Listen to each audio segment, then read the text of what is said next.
viernes pasado, hermanos, estuvimos en la plaga de la rana, ¿verdad? Hasta ahí llegamos. Hoy en esta noche, hermanos, vamos a hacer algo rápido, vamos a pasar las otras plagas que nos hacen falta, pero nos vamos a entretener en la última, en la cual va a estar la enseñanza de esta noche. Ahí, pues esa última plaga nos enseña mucha enseñanza de gran importancia para nuestras vidas. Como ustedes vieron en el mensaje que mandé temprano, vamos a estar lo que en la última plaga nos va a enseñar a comprender el significado histórico y espiritual de la 10ª plaga. Vamos a aplicar el origen y el propósito de la Pascua, identificar cómo la Pascua es una figura de Cristo, entender la importancia de la fe y la obediencia y aplicar personalmente el significado de la sangre de Cristo. Todo eso vamos a verlo en la última plaga, por eso lo vamos a ir rápido. En la siguiente plaga vamos a ver lo que es la plaga de Éxodo capítulo 9, está 3:5, la plaga del ganado, ¿verdad? Solo lo vamos a dar una ojeada rápida para poder tocarla así a la ligera. 9, capítulo 9, 3 al 5, la plaga del ganado, ¿verdad? También está la plaga de la mosca, bueno, ya la vimos. Vamos a ver la plaga del ganado, del 3 al 5. He aquí, la mano de Jehová estará sobre tu ganado que está en el campo, caballos, asnos, camellos, vacas y ovejas, con plagas gravísimas. Y Jehová hará separación entre los ganados de Israel y los de Egipto, de modo que nada muera de todo de los hijos de Israel. Y Jehová fija plazo, diciendo: mañana hará Jehová estas cosas en la tierra. Vemos, hermanos, ahí lo importante es que como Dios hace la separación, ¿verdad? Ningún ganado de los israelitas o de los hebreos en este momento no le llegó nada. La peste no tocó nada de lo que era, lo que le pertenecía al pueblo de Dios. Estos ataques directos, hermanos, eran los dioses de Egipto, nosotros ya lo vimos. Y aquí vemos la distinción entre Egipto y Israel. Dios controla la vida y la economía y la naturaleza, hermano. Ahí podemos ver cómo Dios controla todo. Y también está la otra plaga, hermano, sobre la salud, que está ahí en Éxodo capítulo 9, 8 al 11, pero si gusta usted lo puede leer en su casa, sobre la úlcera, ¿verdad? Esa úlcera en los hombres y en los animales aumentó la severidad del juicio y nadie puede resistir al poder de Dios. La otra plaga, hermano, que está ahí también, en Éxodo 9, 18 al 26, es la plaga del granizo y el fuego. ¿Cómo es posible eso? Podría decir usted, que esté cayendo granizo y esté cayendo fuego al mismo vez, ¿verdad? Sabe que algunos estudiosos de la Biblia dicen que esa plaga era una tormenta eléctrica, podría ser. A veces nosotros creo que esos fenómenos ya se han visto en el pasado, que esté un relámpagos y cayendo granizo. Entonces no es nada de extrañarse. La destrucción de las personas, animales y cosecha, hermano, y ahí vemos algo importante. Dios protege a su pueblo en Gosén, ¿verdad? Algunos egipcios, oiga bien, creyeron y obedecieron, y otros ignoraron. Oiga, qué importante es esto, hermano, que usted comprenda este principio. Los egipcios, algunos, creyeron a la palabra de Dios, y ellos dicen que mandaron a sus criados y a sus animales los resguardaron. Pero los que no hicieron caso, ahí perdieron todo, porque todo lo que estaban fuera fue destruido, hasta árboles, las cosechas, todo fue destruido por el granizo, hermano. Pero qué importante es entonces obedecer a la palabra, ¿verdad? Aún los egipcios dicen que lo que creyeron, ellos mandaron a sus esclavos o a sus siervos a guardar todos los ganados, porque ellos creyeron. a la palabra que Dios había dado por medio de Moisés. Es un principio muy importante, hermano. El hombre, vamos a ir a la otra plaga, del 9, capítulo 9, 20 al 21, que es, ¿cuál es? La plaga. Es 10. Perdón, 10 del 12 al 15, que es la plaga, ¿cuál? De las langostas. Langostas, pero no nos deja que se comen, ¿verdad? Bueno, algunos sí las comen en algunos lugares. Pero es de la langosta, no es la del mar. No es esa langosta. Entonces ahí está del capítulo 10, del 3 al 7. Y del 10 del 12 también al 15. La destrucción total de lo que quedaba. Recuérdense, esas langostas, esa plaga es una plaga que devora todo, hermano. Esa plaga, nosotros hemos visto plagas de chapulines, ¿verdad? En nuestros países. No queda nada, eso arrasa con todo. Lo que no creían, destrucción total de lo que había quedado, o sea, de lo que quedó de la plaga anterior. Y dice que comenzó una gran hambruna, una gran amenaza de hambruna, porque cuando pasan esos animales, deja destruido todo. ¿Qué es lo que viene después? Hambruna en ese país, ¿verdad?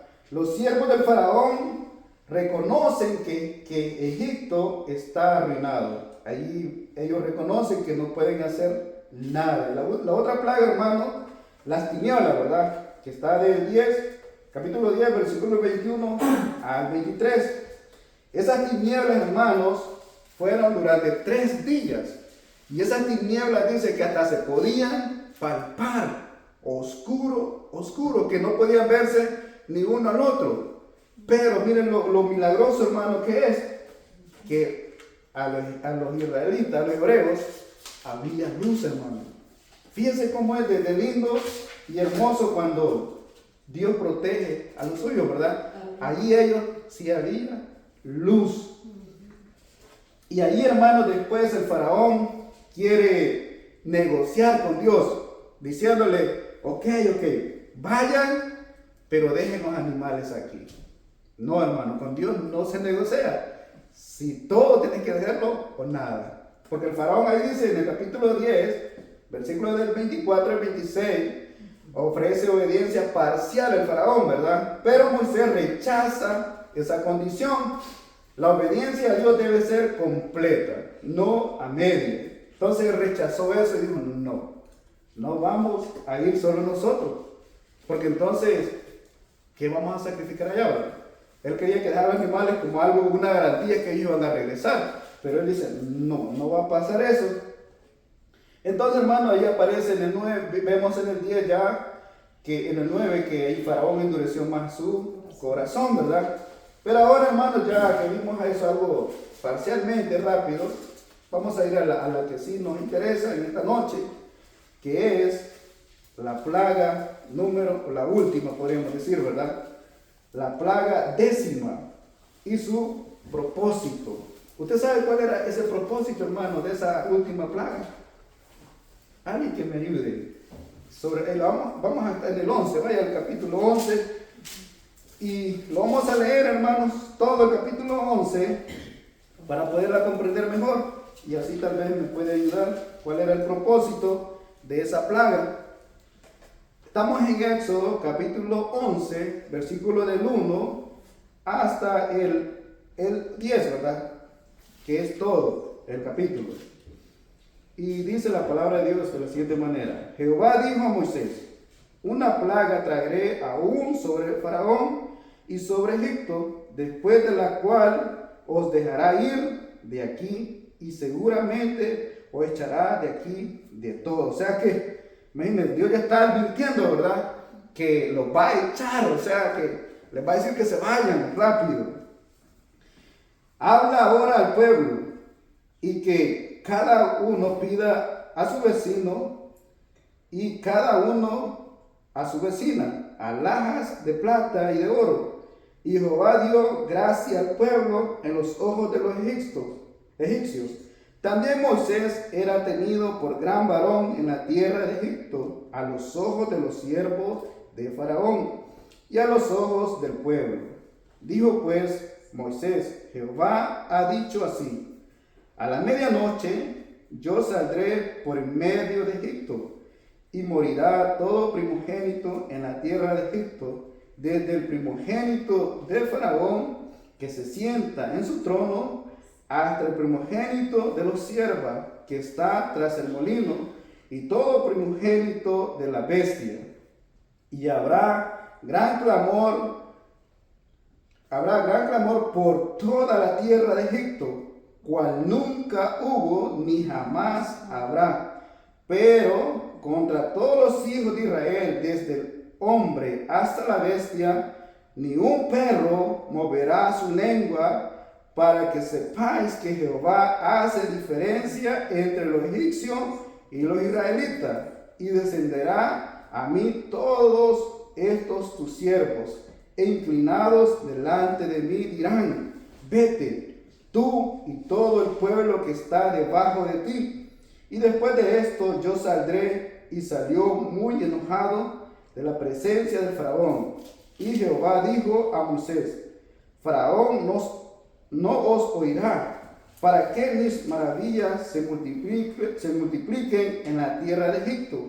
Moisés y Aarón hicieron todos estos prodigios delante del Faraón, pues Jehová había endurecido el corazón de Faraón y no envió a los hijos de Israel fuera de su país. ¿Cuál era el propósito de esta 10ª plaga? ¿Cuál? Esta es la última, recuérdense, esta es la última de las 10 plagas con las que Dios va a enfrentar a Egipto, ¿verdad? Y ya vimos que Faraón no los quiere dejar ir, a pesar de que ha venido teniendo problemas con las otras 9 plagas. Pero Faraón está necio y no quiere, ha rechazado totalmente. ¿Por qué? Es importante, porque ¿cuál era el propósito de esta plaga, hermano? Mire, el texto enfatiza la importancia de atender la palabra de Dios, pues de ella proviene valiosa enseñanza, hermano. En el capítulo, valiosa enseñanza y bendición en el relato de las plagas enviadas a Egipto. Si nosotros lo leemos las plagas por leerlas, no vamos a encontrarle ninguna enseñanza. Y sabe que aquí vamos a encontrar algo bien valioso en esta última plaga, que usted va a quedar admirado, porque a veces la leemos y no la entendemos. Pero hoy va a entender que aquí tenemos algo que nosotros también practicamos, hermano, y que es bien importante comprender esta última plaga. En el capítulo 11, bueno, hemos leído, hermanos, que Moisés dice que traerá la última plaga sobre el faraón en Egipto. Solo después de esto, el faraón permitirá que el pueblo se vaya. Y Dios ya lo está diciendo, ¿verdad? Para Dios, hermanos, no es nada que la persona que diga, que lo van a agarrar de sorpresa. Dios ya lo está adelantando, ya le está diciendo que después de esta plaga, el faraón los va a dejar ir, y dice que los va a echar para que se vayan, ya no los va a querer, ¿verdad? Entonces, ¿y para qué dice que era uno de los propósitos? Para que vean mis prodigios, hermano. Y sabe que todo esto que pasó en Egipto, sabe que todo esto, fama, podríamos decirlo así, ¿verdad? O estos prodigios que hizo Dios, llegaron lejos. Que yo no tengo duda que Rahab, la ramera, no sé si recuerdan, ella dijo que ella había escuchado lo que Dios había hecho con ellos, cómo Dios los había sacado de Egipto, ¿verdad? Entonces todo eso es importante. Pero, hermano, cuando nosotros lo leemos y no le tomamos importancia, tengan cuidado con eso, porque esto no es solo una historia antigua, esto es algo verdadero, hermano, que pasó. Y esto ha quedado para que nosotros no vayamos a endurecer el corazón como lo endureció el faraón, hermano. Hermana, tengo una pregunta. Sí. ¿Por qué dice que Jehová le endureció el corazón? Mire, de primero, el faraón ya lo tenía endurecido. Y a veces, hermano, eso es las consecuencias de nosotros, ¿verdad? Que más, entre más uno, mire, yo no sé si a ustedes les ha pasado, pero a veces cuando alguien nos da consejo o nos castiga, por ejemplo, hay un dicho de las señoras de antes: no estés castigando mucho a ese hijo porque lo vas a curtir. Pero el hijo ese es porque es desobediente, porque le dice, pégame más, dice el hijo, ya ni por fin ni siento. Entonces, eso es lo que pasa con las personas. Cuando le está diciendo, mira, viene esto, viene el castigo, y él dice, eso no me hace nada. Ya endurece el corazón, ya no quiere ser obediente. Y lo que él espera es pues, que va a endurecer el corazón. Por mucho que quiera corregirlo, esa persona no va a ceder. Y el orgullo, recuérdese que a él le llamaban como un dios, ¿verdad? Si usted ve las plagas estaban dirigidas a los dioses, y uno de esos dioses era el sol, ¿verdad? Por eso las tinieblas.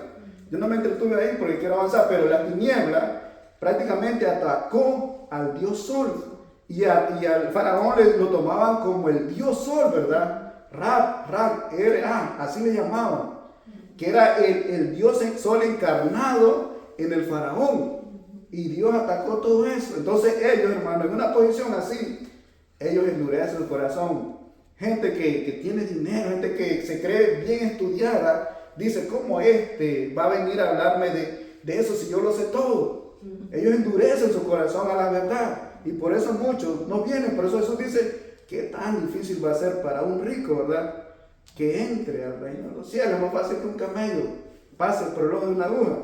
¿Por qué? Porque endurecen el corazón. No es que Dios lo endurece, sino que esa es la esencia de ellos ya, que endurecen su corazón. Entonces, pero sí, Dios también, recuérdese, Dios tiene el control de todo. Que Dios puede endurecer más el corazón del faraón, ¿verdad? Es lo que dice la Escritura. Pero no es que Dios haya sido malo para endurecerlo, no es de esa forma. Entonces, hay una razón específica, hermanos, para estas instrucciones. Más adelante vamos a ver, hermano, porque dice aquí, hermano, que Dios les dice a ellos que tenían que pedirle al vecino y a la vecina alhajas, ¿verdad? Y que él iba a poner gracia para que ellos le entregaran. Y eso hay una razón, ¿sabe por qué? Usted sabe que en Deuteronomio Dios establece una ley sobre la esclavitud. Cuando un esclavo cumplía cierto tiempo y era liberado, ya fueras tras 7 años o otro periodo según la edad o la deuda, el amo debería de darle riquezas al liberarlo. Y Dios pone ese principio, por eso Dios le está diciendo que ellos les van a dar, los van a dar esas alhajas. Dios me la bendiga, hermano.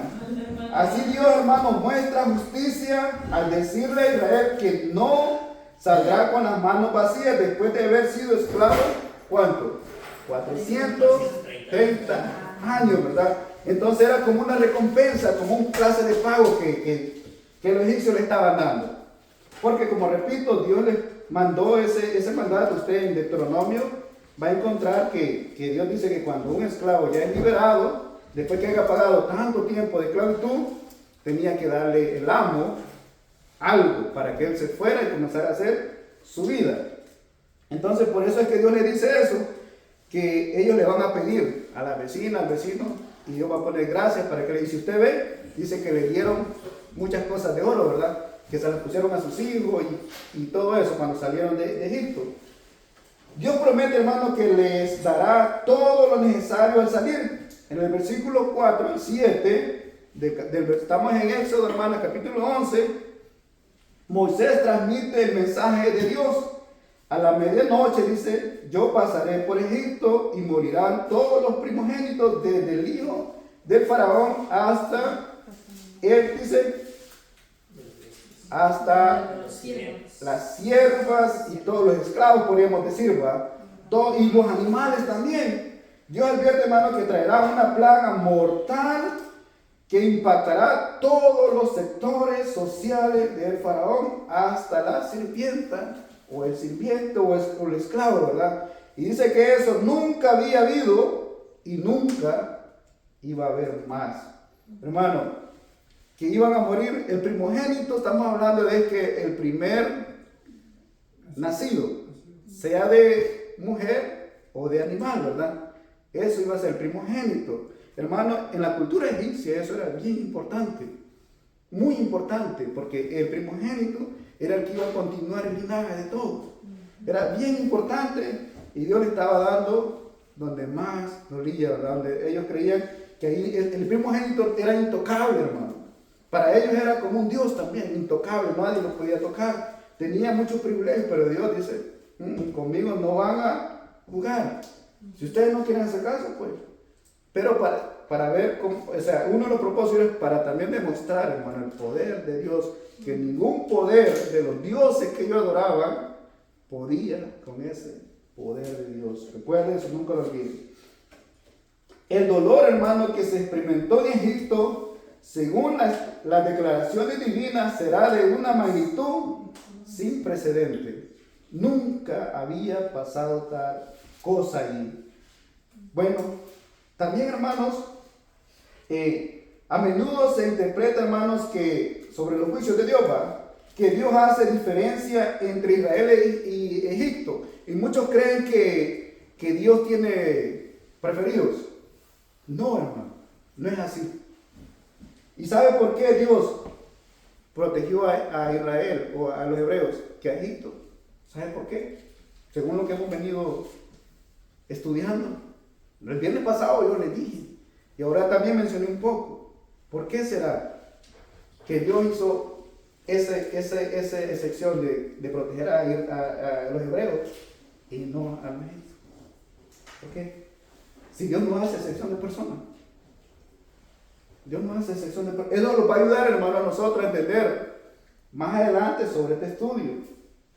Hermano, Dios, hermano, no hace diferencia, no hace excepción porque tú eres más bonito, porque tú te portaste bien, o porque Él se lo merece y Él no se lo merece, ¿verdad? No, Dios no es así. Hermano, Dios hace basado en Dios no hace de excepción, en este caso, basado en el pueblo. Solo porque tú eres Egipto, vas a aguantar los castigos, y solo porque tú naciste como israelita, tú ya estás libre del castigo. No, hermano, no es así. Dios no obra así. Hermano, esta separación, este pensamiento no es correcto. La verdadera distinción que Dios establece entre ambos grupos no está fundamentado en cuestiones de pueblo o de raza, sino en la fe que se manifiesta a través de la obediencia a su palabra. Recuerden lo que yo les dije, que los egipcios que le creyeron a Moisés, que venía esa plaga de granizo y fuego, dice que ellos mandaron a sus criados a guardar el ganado. Pero los que no obedecieron, no creyeron esa palabra, murieron todos en el campo. Es la obediencia, hermano. Es la fundamental, es la cuestión, es la fe, o sea, la obediencia a través de la obediencia de su palabra. Podemos nosotros estar aquí, hermano, pero si alguien no obedece su palabra, créanme que no va a ser protegido. Porque tiene que creer a la palabra de Dios. Durante el juicio, hermano, sobre Egipto, Dios da una orden específica a los israelitas. Solo aquellos que creen en su palabra divina y actúan conforme a lo que Dios les ha mandado, serán salvados. Por tanto, la protección no se otorga automáticamente. No solo porque yo soy israelita o yo ya estoy protegido, no. No es automáticamente, tiene que creer, hermano, si no, está perdido. Por pertenecer a Israel, ni siquiera por el pacto, oiga bien, ni siquiera por el pacto o la promesa ya existente, ¿verdad? Ni siquiera por eso. Dios demanda fe genuina de parte de ellos, así como nosotros. En el versículo 7 del capítulo 11, Dios declara que este juicio tan severo hará una diferencia entre creyentes y incrédulos, separando a los que confían en Él de aquellos que no lo hacen. Esta separación, hermano, entre creyentes y no creyentes es una enseñanza que trasciende el contexto histórico, funcionando como una ilustración de lo que acontecerá en la dispensación actual en la que nosotros hoy estamos. Esto trasciende. Así la manera en la que Dios trató a Israel y Egipto sirve como ejemplo de la diferencia que Él hará en el futuro basado en la fe y en la obediencia de su palabra, hermano. Actualmente, hermanos, vivimos en la dispensación de ¿qué? De la gracia, ¿verdad? También conocida como la era de la iglesia, ¿verdad? Nosotros sí la conocemos. Sin embargo, esta etapa, hermano, tiene un límite establecido por Dios, así como la pasado, como en el pasado, cuando Dios pone este límite. Recuérdese, Dios le dio un límite al faraón y dice, Él los va a dejar ir, Él los va a echar. Así como esta dispensación tiene un límite, hermano, Él también ya puso un límite. Si no obedecen, lamentablemente viene juicio para todos. Entonces, hermano, tengamos mucho cuidado con esto, porque dice que va a haber un juicio. El Señor tiene determinado una fecha en la cual traerá juicio sobre la tierra. Este juicio es conocido en la Biblia como la gran tribulación, hermano. La gran tribulación. Dios, hermano, habla. Dios no es un Dios que va a actuar así de repente. Él le manda señales, le manda avisos, le manda palabras.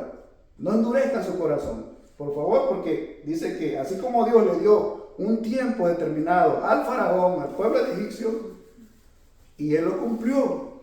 Y él dijo, hasta aquí ya, después de esto, los va a dejar ir. Hermano, y hay un juicio para esta tierra, que nosotros ya lo sabemos, que viene pronto ese juicio, hermano. Entonces, durante ese juicio, hermano, Dios va a establecer una diferencia clara. Distinguirá entre los que son hijos de Dios y los que no son.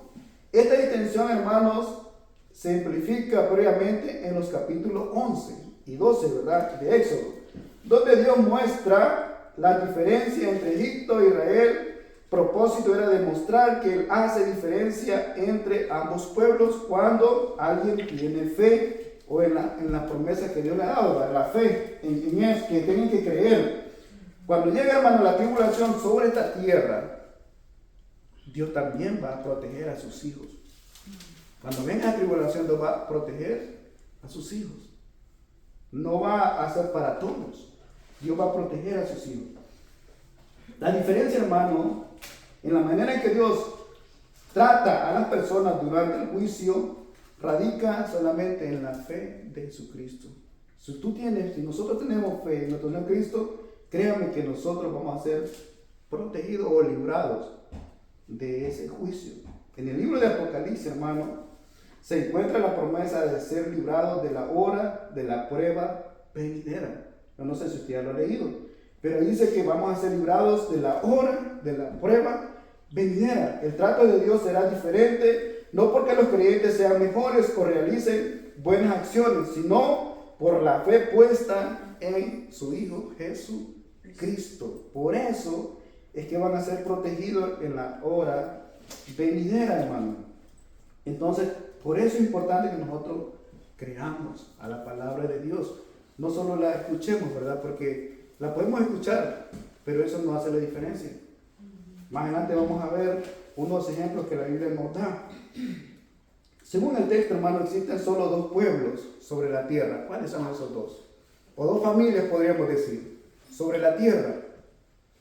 ¿Cuáles son las dos familias que existen sobre la tierra? La familia de Dios y la familia de Satanás, hermano. Así de sencillo.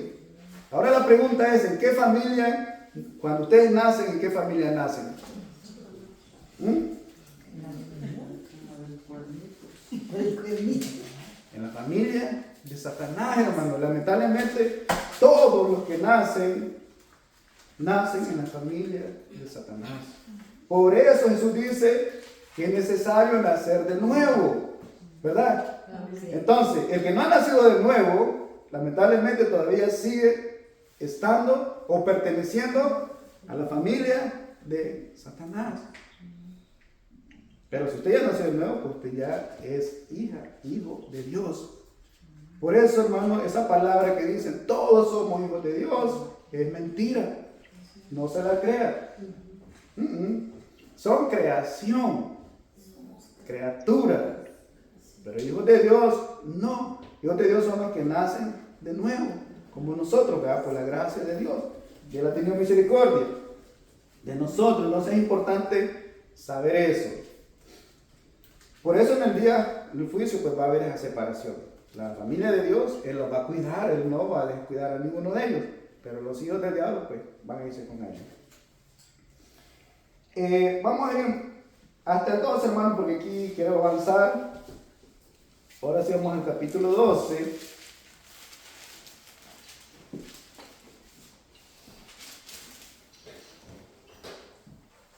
Voy a leer un poco del 12, porque ahí vamos a profundizar un poco más. Habló Jehová a Moisés y a Aarón en la tierra de Egipto, diciendo: este mes os será principio de mes.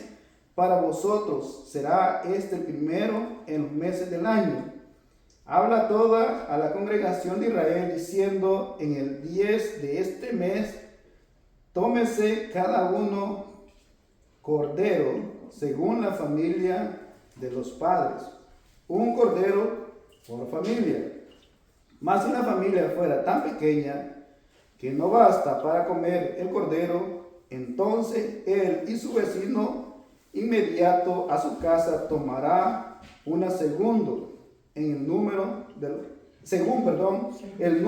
de las personas, conforme al comer de cada hombre. Haréis la cuenta sobre el cordero. El animal será, dice, sin defecto, macho de 1 año. Lo tomaréis de las ovejas o de los cabras, y lo guardaréis hasta el día 14 de este mes, y lo inmolará toda la congregación del pueblo de Israel entre las 2 tardes. Cuando habla de las 2 tardes, hermano, ¿qué es lo que usted está pensando ahí cuando dice de las 2 tardes, verdad? Vamos a ir un poco despacio. No sé si usted, ¿qué entiende aquí cuando él dice, en el texto, cuando dice: y habló Jehová a Moisés y a Aarón en la tierra de Egipto, diciéndole: este mes os será principio de los meses? ¿Qué es lo que usted entiende cuando lee eso? Ayúdenme, ya me estoy cansando de para hablar. Ayúdenme a entender un poco. El primer mes del año. Primer del año, pero de ellos, ¿verdad? De ellos, sí. En este capítulo, hermano, se encuentra establecido de una fiesta fundamental para Israel, la cual debe celebrarse cada año, marcando un evento de gran importancia en la vida del pueblo. La instrucción, hermanos, de la fiesta representa un momento clave en la forma del pueblo de Israel, incluso antes de ser una nación. ¿Me recuerdas? Esto, hermanos, yo necesito que ustedes recuerden esto, porque esto les va a ayudar a ustedes a entender mejor la escritura y entender mejor algunos mandamientos o algunas reglas que ellos seguían. Recuérdense, ellos eran una nación, un pueblo. No era una iglesia, acuérdense. Quiero que sepa eso. En este momento ellos todavía no eran una nación. ¿Por qué? Para tener una nación, ¿qué es lo que necesita? Una tierra y tener leyes, ¿verdad? Y tener pueblo. Ellos todavía estaban como esclavos. Recuérdense eso. Pero Dios ya le está dando instrucciones desde antes de que Él les dé la ley. Recuerde eso. La está dando aquí, está dando una instrucción, una fiesta que es bien importante, hermano. Ellos aún no se ha visto la dispensación de la ley, pues el Señor aún no la ha entregado a Moisés, pero Dios establece una serie de celebraciones que el pueblo debe observar cada año o debe de realizar cada año. ¿Cuál es esta fiesta, hermanos, de la que está hablando aquí? La Pascua, ¿verdad? ¿Qué significa la Pascua? ¿Cuál es el propósito de esta Pascua? Un día de esto estaba hablando con José y yo, que este miércoles que pasó fue miércoles de ceniza, ¿verdad? Era el inicio de la Cuaresma, que termina con la Semana Santa, que es la Pascua, hermano. Oye, ven, este miércoles comenzó la Cuaresma. Yo no sé si usted lo sabía, pero este miércoles comenzó. Bueno, pero eso es católico. No, recuérdese, la Pascua no es católica, es bíblica, hermano. Estas fiestas tienen un propósito específico y la más importante de todas es la Pascua, la cual Dios instituyó en este momento como una celebración central para Israel. Dentro de las celebraciones, la Pascua destaca por encima de las demás, siendo la fiesta que marca un antes y un después de la historia y tradiciones del pueblo de Egipto, hermano. Porque eso era una fiesta que le iban a hacer perpetuamente ellos, ¿verdad? Tenían que hacerlo. En los primeros versículos, hermano, del capítulo 12, se evidencia la revelación de la Pascua.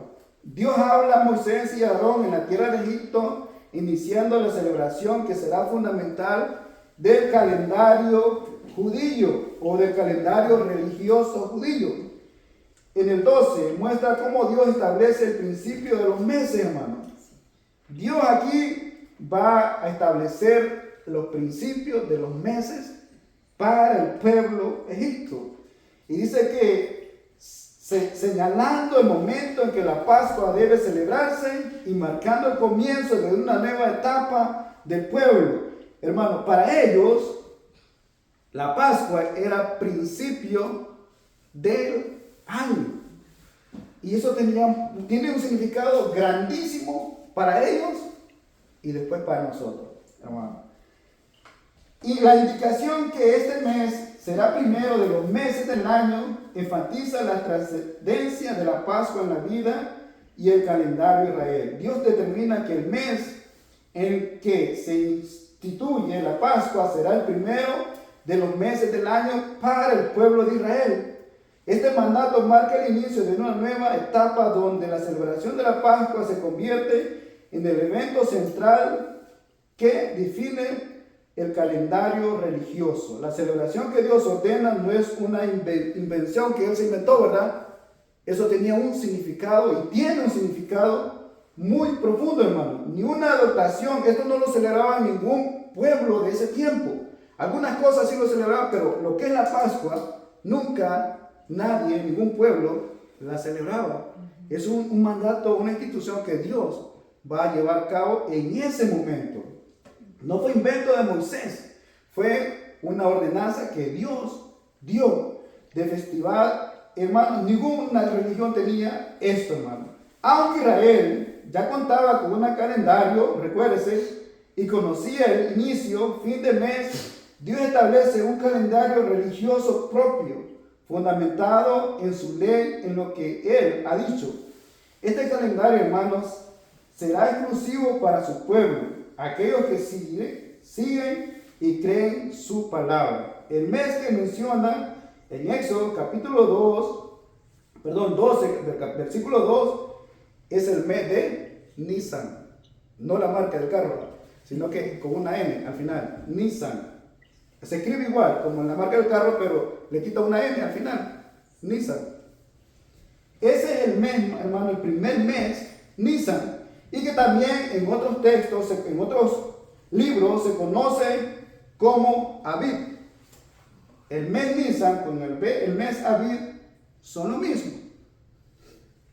Si se traslada esta fecha al calendario actual, ¿qué mes sería?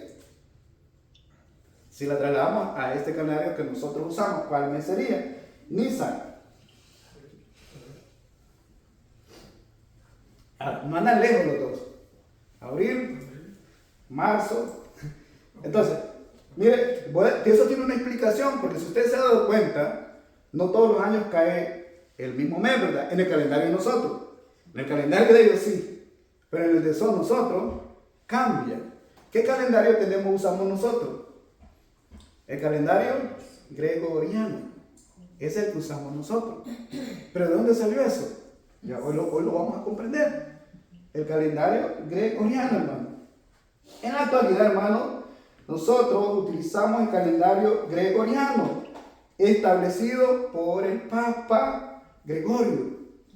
Hermano, este hombre quería para ubicar el mes de Nisan dentro del sistema de la fecha que se empleó globalmente. De esta manera, la celebración y el calendario religioso de Israel puede para relacionar esta fiesta, porque él quería relacionar esta fiesta con el calendario gregoriano. Ellos usaban en ese tiempo, hermano, el calendario juliano. No sé si usted ya ha escuchado eso, ¿verdad? Pero, según la historia, hermano, el calendario, existía un papa llamado Gregorio, conocido comúnmente como Gregorio el III. Así era conocido este papa, quien tuvo un papel decisivo en la modificación del sistema de fechas que utilizaban en su tiempo. Esta intervención, hermano, no fue arbitraria ni casual, sino que respondía a una preocupación concreta sobre la celebración de la Pascua. Esa era la preocupación de él, porque él quería que cayera exactamente en la fiesta, ¿verdad? El Papa Gregorio, hermano, notó que la fecha en que se celebraba la Pascua no coincidía correctamente con la estación del año que ellos usaban, ¿verdad? Y con la Biblia indicaba, como la Biblia indicaba. Esta descripción, hermano, generaba confusión y dificultades la correcta conmemoración de los eventos bíblicos. Para solucionar este problema, hermanos, el Papa Gregorio decidió contratar astrónomos y expertos en el tema, quienes se encargaron de realizar los cálculos necesarios para ajustar el calendario vigente. Recuérdese, hasta ese momento ellos utilizaban, ¿qué calendario les dije? Juliano. Ese calendario quedaba juliano. Pero ahora nosotros tenemos el calendario gregoriano. Pero ese calendario juliano no coincidía con la Pascua en la fecha que ellos querían. Entonces este papa tuvo que contratar a personas para que le hicieran conceder.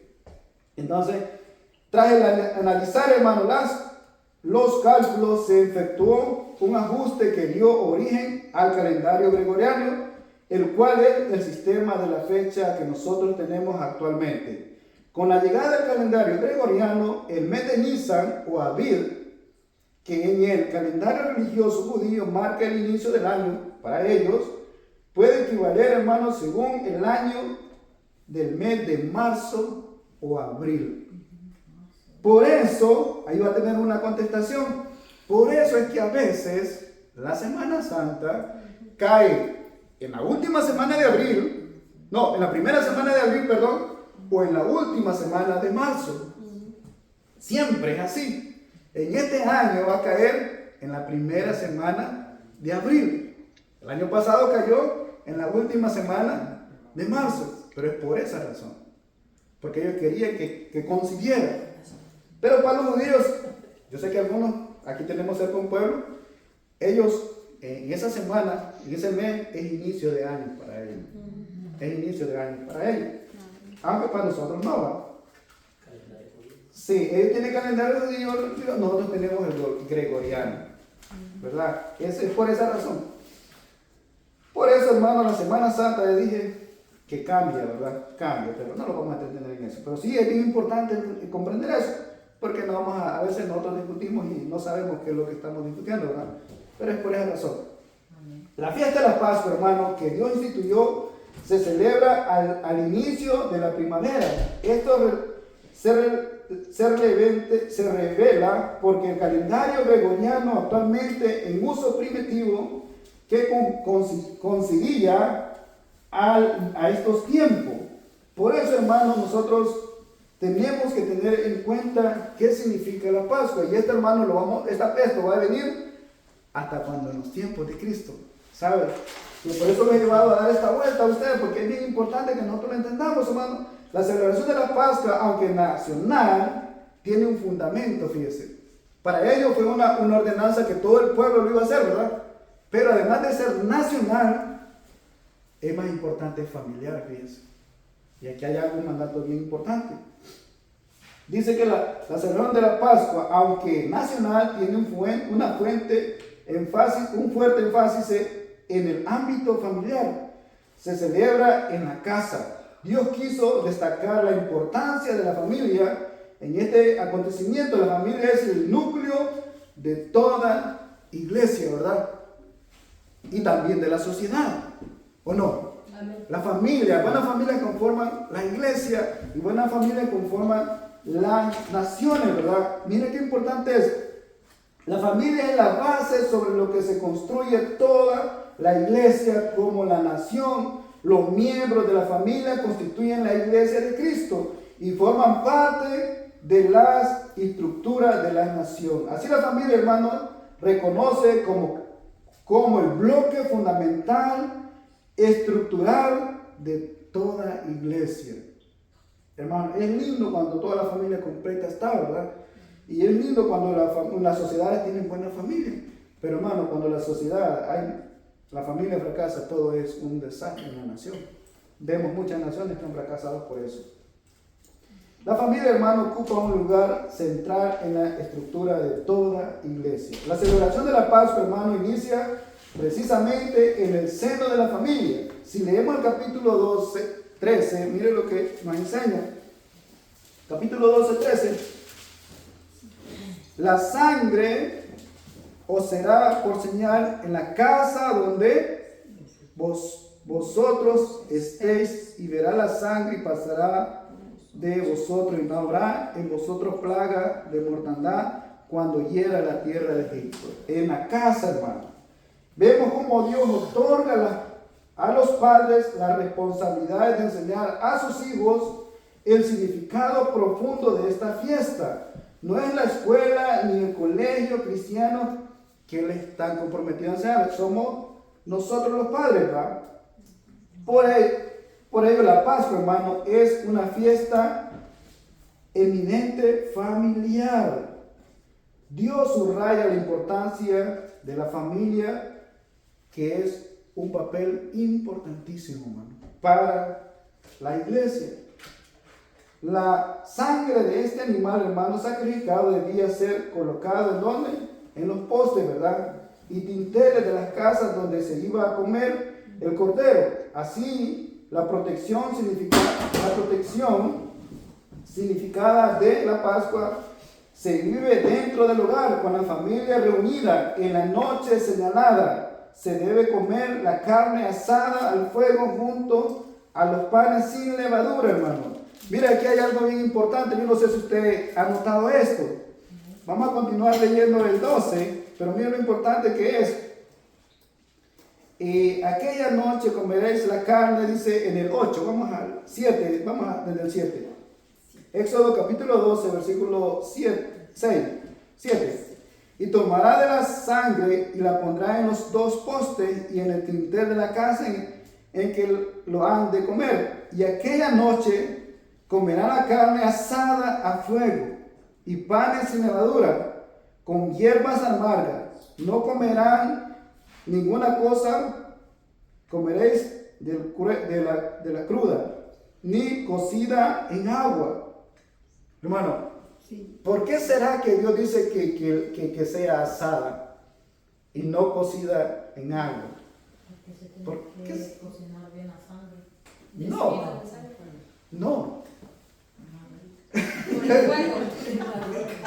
No, hermano, no es eso. Hay algo bien importante allí. Él da específicamente que tiene que ser asada y no cruda y tampoco hervida. Él dice eso, hermano. Ni cosa ninguna cosa herbaz amargas lo comerán. Sin levadura. Bueno, la levadura nosotros sabemos que representa el pecado, ¿verdad? En nosotros. Comeréis de él cruda, nada de eso. En el 10, ninguna cosa dejaréis de él hasta la mañana, y lo que quedare hasta la mañana lo quemaréis en el fuego. Aquí va una pista para que usted me entienda. Mire lo que le dice también, algo curioso que le dice. Y lo comeréis así, ceñidos vuestros lomos, vuestros calzados en vuestros pies. ¿Por qué crees que le está diciendo todo esto Dios a ellos? Y vuestro bordón en vuestras manos, y lo comeréis apresuradamente, es la Pascua de Jehová. Ahora, sí que tú sí estás entendiendo por qué le está dando esta ordenanza a Dios a ellos. Los Sí. estaba preparando para Íbamos a allá. salir de viaje, pero Exacto. Tienen que comerla así como a veces el hermano José está cocinando y comiendo así, ¿verdad? Así con la pata puesta. Sí. Así no, de verdad, así tenía que comerla. Asada y ya listo. Con todo y comiendo parado, pues comiendo parado. No es que iban a sentarse o a acostarse. Como soldado. Exacto, como soldado de guerra, ¿verdad? Exacto, así tenía que comerla. La celebración de la Pascua, hermano, está profundamente ligada a la fiesta de los panes sin levadura. El día en que inicia la Pascua comienza también los 7 días de la celebración de los panes sin levadura. No sé si usted lo ha leído en el Nuevo Testamento, ¿verdad? Yo sé que sí lo ha leído. Marcando así un periodo sagrado en el calendario hebreo. Durante esta fiesta, hermano, el pueblo debía comer sin levadura.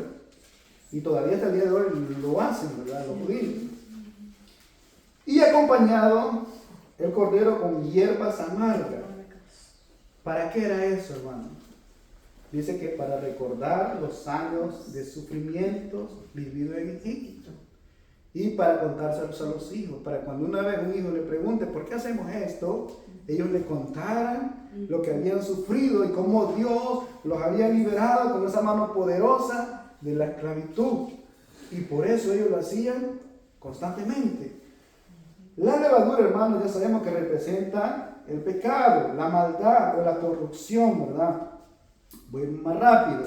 Dios ordena, hermano, que el cordero debía comerse asado, no crudo ni cocido en agua, acompañado con panes sin levadura, ¿verdad?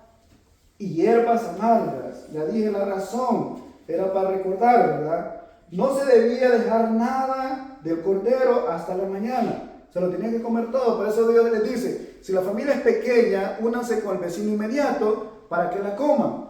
Porque tenían que comerlo todo. Y si sobraba, tenían que quemarlo, hermano. Esto no era un juego, hermano, para pasar divirtiéndose con los hijos, ¿verdad? Esto era serio lo que Dios estaba mandando, hermano. Entonces no se debía dejar nada del cordero hasta la mañana. Lo que quedara debía ser quemado, subrayando la soberanía del acto. Eso era algo importante, no era algo pasajero, tenía que darle importancia. La palabra Pascua, hermano, ¿qué significa? Pascua, ¿qué significa Pascua? Yo sé que ustedes han escuchado mucho, Pascua. La palabra Pascua, hermano, viene del hebreo, que significa pesar, pesar con J al final, ¿va? Y esto significa, hermano, pasar por encima o pasar de largo en nuestro idioma. Eso es lo que significa Pascua, pasar por encima o pasar por de largo. Este término, hermano, refleja el acto de misericordia y perdón de Dios, quien pasó por encima de las casas marcadas con la sangre del cordero, librando, hermanos, a los israelitas de la muerte. O en otros idiomas, como en la iglesia, se traduce como pasar por arriba. Eso, hermano, no lo pierda de vista, eso es bien importante, hermano. El fundamento de la Pascua es la obediencia y la fe en la palabra de Dios. Aquellas familias que escucharon el mensaje divino y siguieron las instrucciones, recibieron la promesa de liberación, de protección, hermano. Aunque todavía no se había concretado la liberación, el pueblo debía confiar y obedecer, demostrando su fe en la protección y el propósito de Dios. El texto, hermano, escribe una serie de instrucciones que debían seguir profundamente. Si ellos no seguían esas instrucciones, lamentablemente iban a sufrir las consecuencias. Y ustedes lo vamos a ir notando poco a poco. El propósito, hermano, tenía como propósito evidenciar su fe en el mensaje, hermano. Y miren lo que también dijo una orden. Tenían ¿en qué momento tenían que ellos apartar el cordero? En el día 10, ¿verdad? ¿Y en qué momento lo tenían que comer? En el 14. O sea, sí, el primer mes, pero del día 10 lo tenían que apartar. Tenían que apartarlo. Porque el cordero tenía unas indicaciones, tenía que ser perfecto, sin ninguna defecto, ninguna mancha. ¿Por qué razón usted cree que tenía que tener los 4 días ahí, antes del sacrificio? Dígame. Para purificar. Ellos tenían que asegurarse, hermano, de que fuera perfecto, que no tenía ninguna enfermedad. Porque a veces, hermanos, no sé si ustedes han metido gato por liebre, ¿verdad? Como he dicho, que se lo ven sanito aparentemente, pero después resulta enfermo. Entonces, y Dios quería algo perfecto, sin mancha. Por eso Dios les dice, tienen que apartarlo desde el día 10 y lo van a inmolar en el día 14. O sea, probablemente que ellos no tenían solo uno, sino escogían 2, tal vez, hermano. Pero tenía que ser sin mancha. Sí. Si ese le salía algo, tenían que cambiarlo. No podían sacrificárselo a Dios. ¿Eso no le parece algo a usted que a veces nosotros venimos y lo presentamos a Él como cualquier cosa? Dios quiere perfecto todo, sin mancha. Recuérdese, Él es Dios, Él es soberano. Pero nosotros a veces nos presentamos allá como quiera. Yo voy con un corazón sin ánimo, yo estoy aquí, pero mi pensamiento por allá. Viendo los frijoles, comiendo el pastor quiero. Sí, entonces tengamos cuidado con eso, ¿verdad? Porque Dios mira todo eso. Sí, entonces el día 14 este cordero debía ser sacrificado, consumado según lo establecido, ¿verdad? Y mire, hay otras indicaciones que nos van a ir ayudando. Esto tenía como propósito, hermano, evidenciar la fe, dije, ¿verdad? El texto hace referencia a interpretaciones presentes en Apocalipsis. Sabe que este cordero tenía que ser sin ningún defecto. ¿Y quién cumple Amén, hermano. En Apocalipsis, pues ahí vemos el cántico aquel, ¿verdad? Tú eres digno, ¿verdad? ¿Por qué? Porque fue inmolado, dice. ¿Verdad? Dios envía, hermano, a sus ángeles, pero lo que realmente hace a través de la Pascua es pasar por alto o dejar de lado. Quienes creen en su mensaje confían en su palabra y actúan con consecuencia. Primero está la fe. Si las personas no creían, no podían actuar en consecuencia. Primero, ellos tenían que obedecer. La fe impulsa, hermano, a la obediencia. Así es que, hermano, si usted tiene fe, lo tiene que impulsar a la obediencia, ¿verdad? Si no, pues no tiene fe. Y a dar gracias a ella, actuando según las instrucciones divinas. Cuando el ángel llegaba a una casa donde se había confiado en Dios, seguía su camino. Simplemente pasaba de largo. No entraba, sino que seguía adelante. Así lo expresó. Fue tras casa hasta que pasó por todo Israel. Hermano, si esa casa no tenía esa sangre, allí había muerte, hermano. Entonces, hermano, ¿qué representa la Pascua para nosotros? La Pascua, hermano, es una figura o una sombra de una realidad que se cumple en el Nuevo Testamento. En el Nuevo Testamento, hermanos, tenemos la cruz de Cristo, que proyecta su sombra hacia el Antiguo Testamento. Esta sombra, hermanos, refleja la fiesta de la Pascua.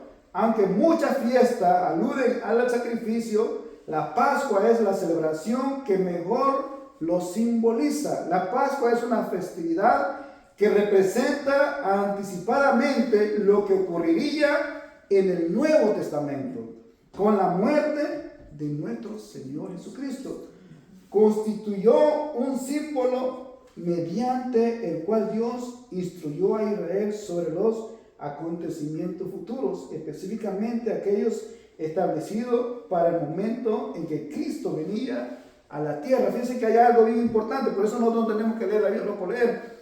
Si usted lee, y yo sé que ahora lo hemos leído, no sé si se fijó cuando habla del Cordero, no es en plural que habla ahí. Léalo a ver que es singular. Aunque dice que todo el pueblo lo iba a hacer, ¿verdad? Por familia. Imagínense que había unas 60, 70 mil familias, tenían que ser unas 70 mil corderos. Pero él nunca habla en plural. Él habla siempre en uno. Porque él está apuntando hacia Cristo, hermano. Él está apuntando hacia el Cordero de Dios, ¿verdad? Esa es la Pascua, hermanos, la que nosotros celebramos, hermanos. Nosotros celebramos la Pascua, pero usted todavía creo que no ha entendido cuál es lo que nosotros hoy tenemos como ordenanza, ¿verdad? ¿Cuál debería ser el carácter, hermano, o la característica de este animal para el sacrificio? Ya dijimos, ¿verdad? Que tenía que cumplir esos requisitos. Según las indicaciones, el versículo 5 debería ser una oveja o un cabrito, ¿verdad? Una oveja o un cabrito. Si no había ovejas, pues tenía que ser un cabrito disponible. Entonces tomaba un cabrito.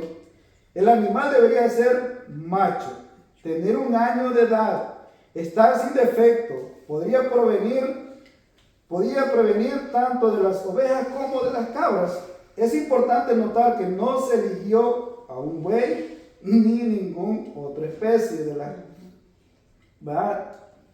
puras, porque había animales impuros para los judíos, ¿verdad? Aunque aún no existía formalmente la ley, no se aceptaba ningún animal considerado impuro. Recordemos,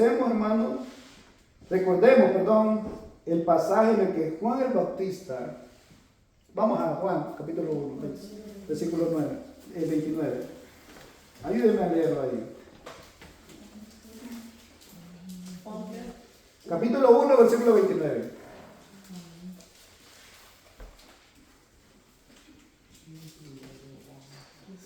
El siguiente día vio Juan a Jesús que venía a él y dijo: He aquí el Cordero de Dios que quita el pecado del mundo. ¿Por qué no Juan dijo: he ahí el Mesías, el Cristo?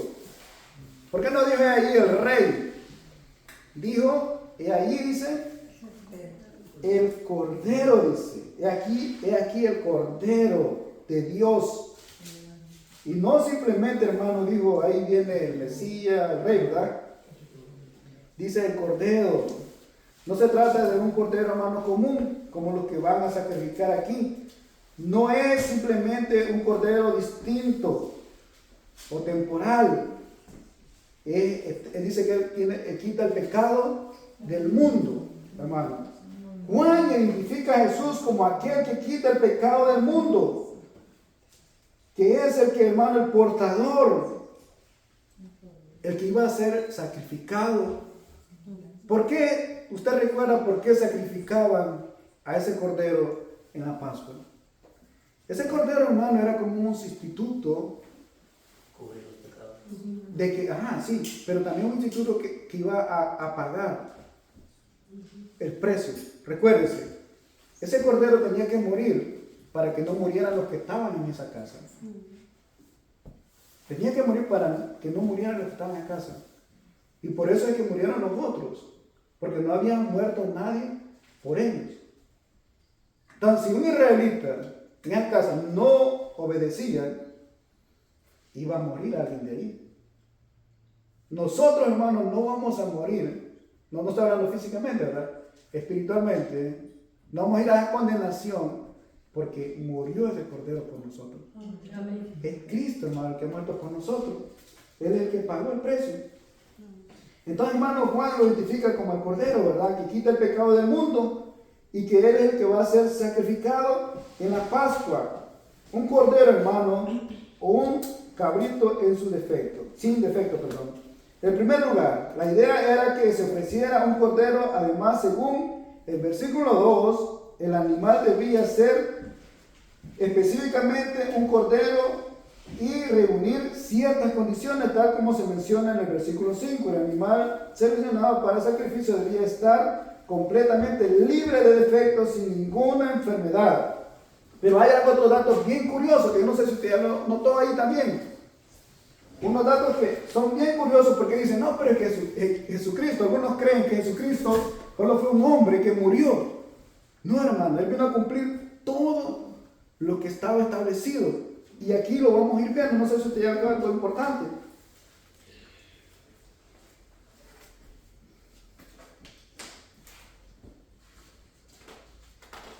Cuando dice, ¿en qué hora dice que iba a morir?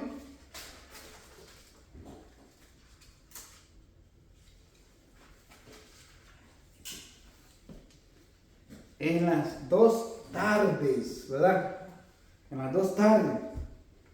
Hermano, pero yo quiero regresar nuevamente, hermanos, y quiero que, yo sé que ustedes están estudiando los evangelios, Marcos, ¿verdad? Pero ahí hay algo que no sé si ustedes ya lo notaron. Quiero enfatizar algo. Tenía que ser perfecto, ¿verdad? Tenía que ser probado por todo. ¿Cómo entonces Jesús fue probado? Dice la Biblia que fue probado en todo, ¿verdad? Y no encontraron ningún defecto. Se afirma que Cristo fue tentado en todo mencionado en el libro de Hebreos, pero nunca pecó. Él fue perfecto y sin defecto. En el 1 Pedro, capítulo 1, 18 al 19, leemos que fuimos rescatados de nuestra vana manera de vivir, no con cosas corruptibles como oro o plata, sino con la sangre preciosa de Cristo, a quien Pedro describe como un cordero sin mancha ni contaminación. Cristo es el único, hermano, que ha vivido aquí sin mancha, sin contaminación. Y sabe, hermano, ahora sí la vamos a explicar un poco. Sabe, cuando Jesús, en el capítulo 12 de Marcos, ¿verdad? Pero Lucas lo describe mejor. Ustedes no sé si han notado que en ese tiempo dice que él, todas las cosas, cuando él fue probado por los fariseos, los saduceos, los escribas, tentado, ¿verdad? Él estaba siendo probado, hermano. Que llega incluso, cuando ya lo llevan a frente de Pilato, dice, yo no tengo de qué acusarlo a este hombre. No encontraron ningún defecto. A pesar que durante esa semana previa al sacrificio, él fue duramente atacado, hermano. Con muchas cosas, tentado a hacer cosas que para sacarlo para que dejara de ser perfecto, ¿verdad? Satanás llevándolo a eso. Pero dice, nosotros no encontramos nada de qué acusar a este hombre. O sea que lo mataron injustamente, ¿verdad? Como no le encontraron nada, le inventaron un montón de cosas. Y usted va a analizar eso cuando estén estudiando. Bueno, ahorita lo están analizando, cómo Dios está siendo atacado. En Marcos, ahí en el capítulo 12, ahí, usted va a ver que son cinco trampas, podríamos decir, que le ponen a Jesús, los fariseos, entre los fariseos y los saduceos, ¿verdad? Y los escribas le ponen 5 trampas ahí. Pero es bien importante entender eso. Entonces, hermano, y dice aquí también, hermano, que el cordero tenía que tener que entre 1 año, ¿verdad? No tenía que ser viejo, hermano. ¿Y sabe por qué es eso? Se dice, hermano, bueno, este cordero, hermano, no tenía que ser exactamente de 1 año, ¿verdad? Quienes estudiaban en hebreo afirman que este término implica que el cordero nacido puede ser entre 1 año o un poquito más de 1 año. ¿Cómo se relaciona esto con Cristo? Según ciertos cálculos, se piensa que Jesús murió a la edad de, ¿cuánto? De 33 años. Dice que esa edad considerada plenitud de la vida. La edad de 33 años se considera que es la plenitud de la vida. Dios estableció que Jesús iba a morir en la plenitud de su vida como el cordero. El cordero tenía que ser de 1 año, que era en la plenitud de su vida. Sí, mire cómo Dios cumplió con eso, hermano. Y en el versículo 6, hermanos, bueno, en el versículo 6 del capítulo 12 se menciona, dice que lo guardaréis hasta el día 14, ¿verdad? De este mes, y toda la congregación de Israel lo sacrificará a la tarde, a la segunda tarde, ¿verdad? A las 2 tardes. ¿Qué significa? Usted no se ha puesto a pensar, ¿qué es eso? A las 2 tardes.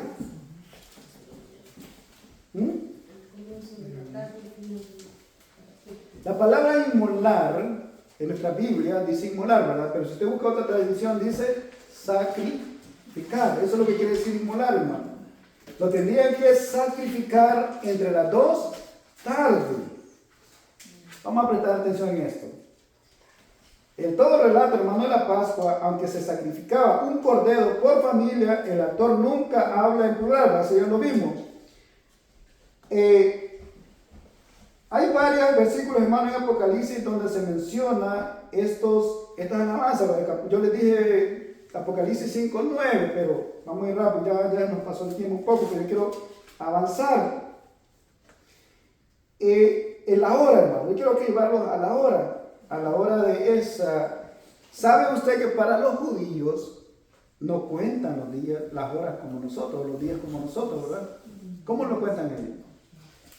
A las 6 de la tarde ya es el día para ellos. ¿Cómo cuentan los judíos los días? De 6 a 6. De 6.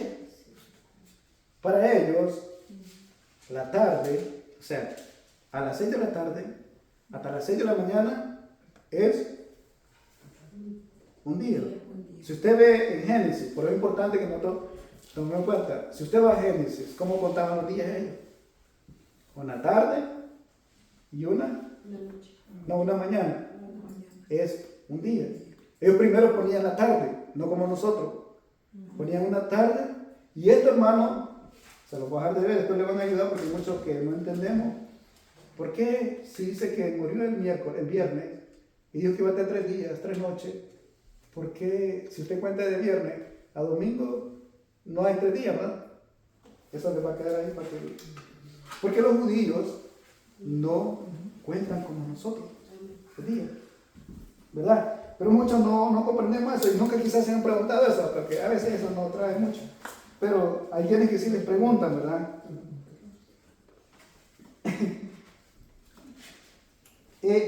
Hermano, en la época el día completo era de 24 horas.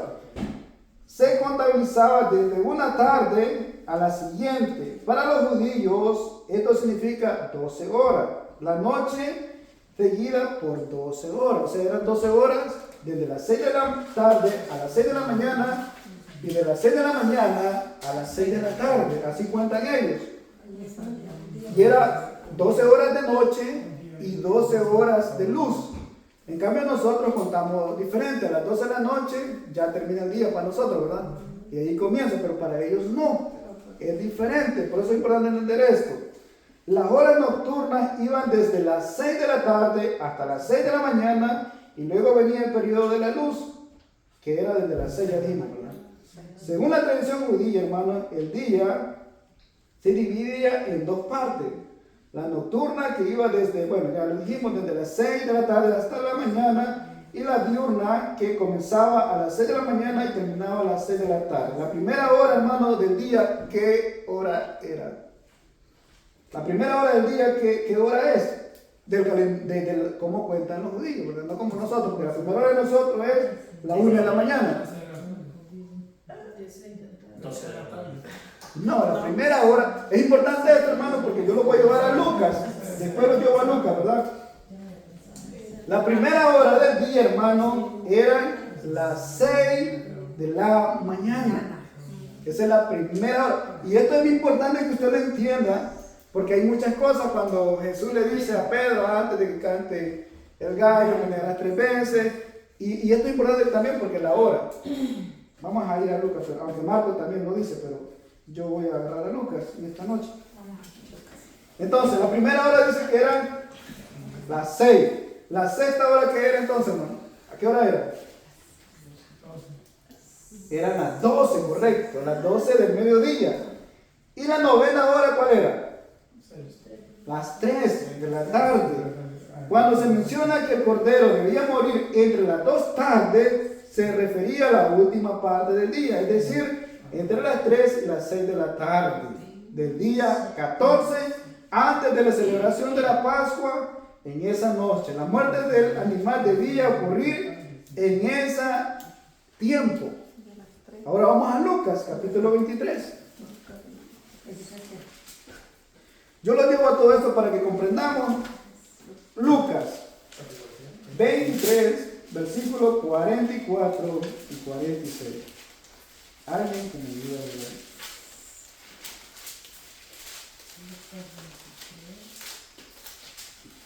Capítulo 23, versículo 44 al 46. Amén. Cuando era como la hora sexta, hubo tinieblas sobre toda la tierra hasta la hora novena, y el sol se oscureció y el velo del templo se rasgó por la mitad. Entonces Jesús, clamando a gran voz, dijo: Padre, en tus manos encomiendo mi espíritu, y habiendo dicho esto, expiró. Amén. Mire, según lo mencionado, la hora sexta correspondía aproximadamente a las 12 del mediodía, ¿verdad? Desde ese momento dice que hubo tinieblas, ¿verdad? Así dice la que acabamos de leer. En ese momento, hermano, hubo tinieblas sobre toda la tierra, las cuales se prolongó hasta la hora novena, hasta la hora que murió, hermano, Jesús. Es decir, alrededor de las 3 de la tarde, durante este tiempo, el sol se oscureció y el velo del templo se rasgó por la mitad. Este acontecimiento, hermano, sucedió en una hora específica y tiene un gran significado. Recuerde, todo esto viene desde atrás. ¿Cómo es posible entonces? Esto no fue casualidad que Cristo cumpliera exactamente la hora, el día, el mes y que fue sin mancha. Eso es una evidencia grande, hermano, que no es casualidad. Y en el versículo 46, hermano, se indica que Jesús clamó en gran voz: Padre, en tus manos encomiendo mi espíritu. Tras pronunciar estas palabras, entregó su espíritu. Es relevante señalar, hermano, que Jesús falleció en el momento preciso para el sacrificio de la Pascua, alrededor de las 3 de la tarde, cumpliendo así la profecía establecida. Nadie más podría haber cumplido tales especificaciones, hermano, proféticas que estaban. Nadie más. Ahora, nosotros, hermano, la Pascua proviene de Cristo, ¿verdad? ¿Quién es el Cordero de Dios que quita el pecado del mundo? Pablo, hermano, explica esto. 1 Corintios 5, 7, donde dice que Cristo es nuestra Pascua y fue sacrificado por nosotros. Jesús enseña, hermano, a sus discípulos que Él mismo es la celebración de la Pascua. Ya no se trata, hermano, de un cordero físico, sino de sacrificio. Pablo también menciona esto en el capítulo 11. No sé si usted ya recuerda hasta hacia dónde estamos yendo.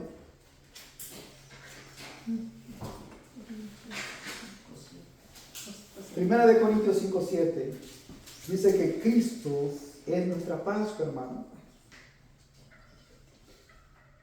¿Verdad? Él cumplió, hermano. Entonces Él es el que ha pagado el precio por nosotros.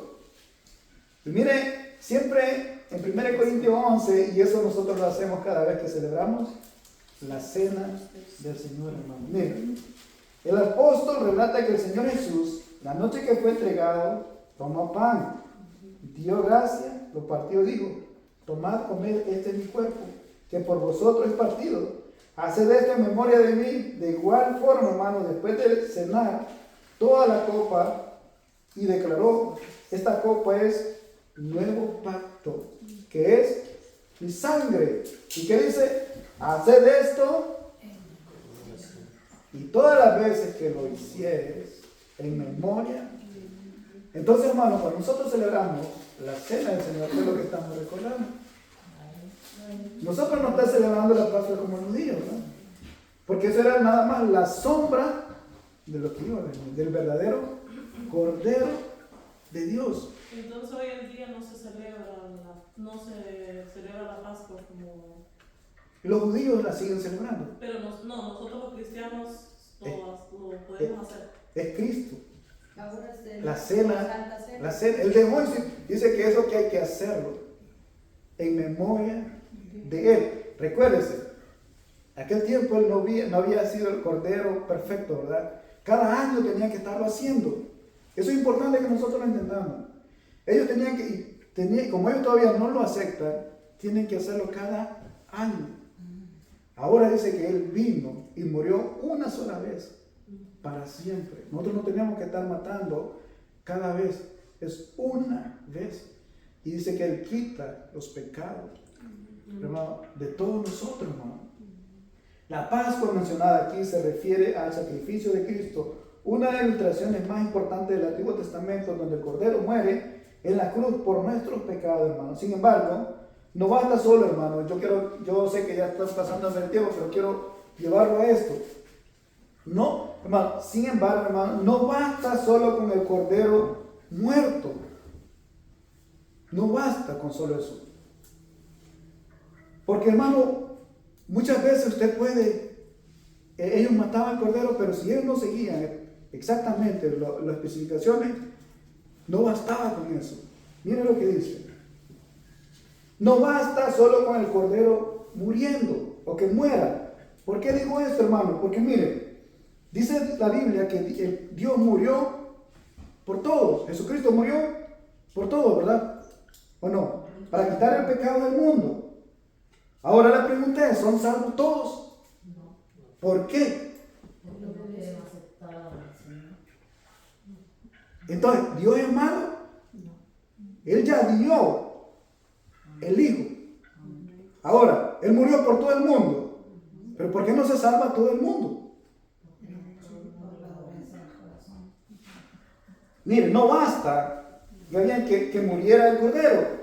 Antes lo sacrificaran e identificaran con Él en la casa, todavía era necesario hacer algo más. ¿Qué era? Ellos lo podían matar en la casa, podían comerlo, pero ¿qué es lo que hacía falta?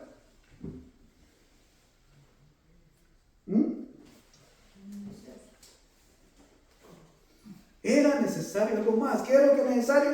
Según la Escritura, en Éxodo 12, la sangre debía ser aplicada en los dinteles, en la puerta. Si no hacían eso, no importaba que estuviera muerto el Cordero. Ellos tenían que agarrar un hisopo con hisopo y la sangre la tenían que poner en un depósito de barro y con ese hisopo pintar los dinteles de la puerta. Y no tenían que salir de allí, porque si salían, morían. La ira de Dios iba a pasar y pasó. La ira de Dios viene, hermano. Porque viene. La ira de Dios no es que no va a venir. Ese es el detalle. Hermano, según la Escritura en Éxodo, la sangre debe ser aplicada en el texto indica tomar un manojo de hisopo, o sea, una planta de esa, sumergida en la sangre del Cordero, puesta en un recipiente que era de barro o un sicilio que ellos ocupaban. La sangre debería aplicarse en el tintero, marco de las postes de las puertas. Nadie debía de salir de esa casa hasta la mañana. El sacrificio de Cristo es suficiente para perdonar toda la humanidad, hermano, pero solo es efectiva cuando se aplica personalmente. La sangre, hermano, se marca con hisopo en las puertas, como indica el versículo 23, o sea, Éxodo 12, versículo 23. Jehová se pasará hiriendo a los egipcios, pero al ver la sangre en la puerta, protegería a quienes estuvieran dentro. Pregunta, si un egipcio llegaba a pedir, se metía en esa casa con toda su familia, iba a ser protegido. Sí, porque ellos creían. Es que eso es lo importante, hermano, que crean a la palabra de Dios. Dios ordena no permitir el ingreso del destructor a esa casa en la que estaba esa señal. Hermano, esta es una doctrina muy fundamental y importante para que lo entendamos. Cuando ese destructor, hermano, pasaba y miraba esa sangre ahí, no entraba. Y ya dijimos que Cristo, ¿qué dice? Es nuestra Pascua. Él es el que ha tomado nuestro lugar. ¿Verdad? ¿Qué es lo que hay que hacer entonces nosotros? Cubrirnos por la sangre de Cristo. Para... Creer. Hermano, no es por lo que nosotros hagamos obra, ¿verdad? No es por eso. No es por obra. No es por el bautismo. Creer. Pero ya dije que creer, tener fe, que implica obedecer. Porque si yo creo que eso va a ser y no obedezco, ¿qué estoy diciendo? Yo no creo. No creo. Entonces, obedecer es acción. Si Jesús nos manda a nosotros ¿qué es lo que tenemos que hacer? En la Biblia están los requisitos que tenemos que hacer. Obedecer. Y aplicar esa sangre a nosotros, hermano. Pregunto, ¿la sangre de Cristo ha sido aplicada en nuestra vida? Si no ha sido aplicada a nuestra vida o a la vida de alguien, créanme que está bajo la condenación. Entonces, no basta con creer en Cristo. Hay que obedecer. Porque si no obedece, solo dice sí, no basta con solo tener el conocimiento. Sin la obediencia, es que diga, sí, yo voy a hacerlo, pero no lo hace. Entonces, no basta. Dios ya, el Cordero ya fue dado para el perdón del pecado para el mundo completo. Hermano, eso es ilógico decir, Dios es amor y Dios no va a mandar a nadie a condenación. Dios ya mandó a su Hijo. Y Dios no va a mandar a nadie a condenación. Yo ya lo he explicado. ¿Por qué? Porque Él es amor. Ahora falta que ustedes crean. Crean en el sacrificio que Él hizo. Y que ese sacrificio también es suficiente. No añadir otra cosa. Porque ese sacrificio es suficiente para nuestra salvación. Nada más tenemos que creer y esa sangre aplicarla a nosotros. Y créanme que el destructor no va a pasar. Estoy hablando en el día final, ¿verdad? Usted va a ser salvo ¿de qué? De la ira de Dios. La ira venidera va bien, hermano. Y todo aquel que no esté cubierto con la sangre de Cristo, va a caer esa ira sobre ellos. Lamentablemente, es así. Otra cosa, hermano, que hemos aprendido, que no es automáticamente. Tiene que creer la persona. El hecho que vivan en mi casa y ellos no, si ellos no creen, lamentablemente eso no se pasa. No es automáticamente. Cada quien tiene que creer. No es automático. Tiene que creer en el sacrificio que él hizo. Así de sencillo. Hermano, entonces, qué importante es la Pascua. Yo no sé de dónde sacaron, hermano, el conejo de Pascua, ¿verdad? Creo que hasta haría, si viéndolo bien, hasta podría ser un insulto, ¿verdad? Pero ¿qué pasa con las personas que se dicen ser cristianos y siguen haciendo eso? No han entendido el verdadero significado. Bueno, nosotros ya no estamos sacrificando ese cordero cada año, porque el cordero ya fue crucificado, ya murió por nosotros. Nada más nosotros tenemos que permanecer dentro. Dice que Él es el camino, Él es la verdad, ¿verdad? Hermano, por eso dice que la arca de Noé es un tipo de Jesucristo. Vino el diluvio, pero los que estaban dentro se salvaron. Ahora, lo que viene la ira, pero los que estén dentro, cubiertos, o sea, con la sangre, porque la sangre de Cristo tiene poder para quitar los pecados del mundo.